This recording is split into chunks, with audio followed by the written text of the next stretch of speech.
Prodi Pendidikan Biologi dengan NPM 2411.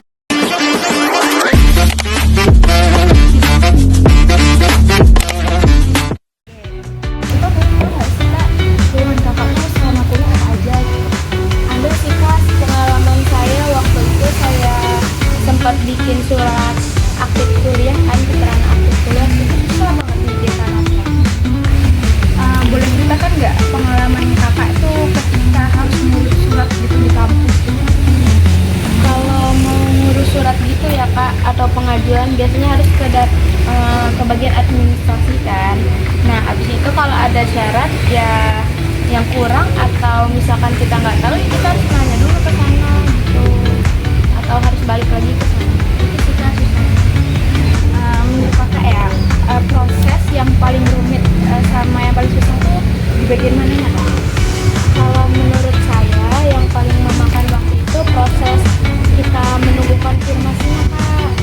Kadang ya sudah menyerahkan berkas tapi kita tuh harus nunggu lama banget gitu kan. Terus sudah diproses atau belumnya kita juga belum tahu karena kita harus menunggu konfirmasi dari pihak dekannya kan, bagian suratnya. Jadi kita harus datang untuk menanyakan status surat itu udah atau belum. Terus gimana ya perasaan kakak ketika proses pengajuan itu berjalannya lama terus terhambat, gimana perasaan kakak? Kalau perasaan saya sih cukup kesal dan jenuh ya kak pastinya, karena apalagi kalau surat itu dibutuhkan untuk keperluan yang sangat penting atau mendesak seperti magang atau surat beasiswa atau sidang, takutnya terlambat dan mengganggu jadwal akademik. Seperti itu sih kan yang saya rasakan.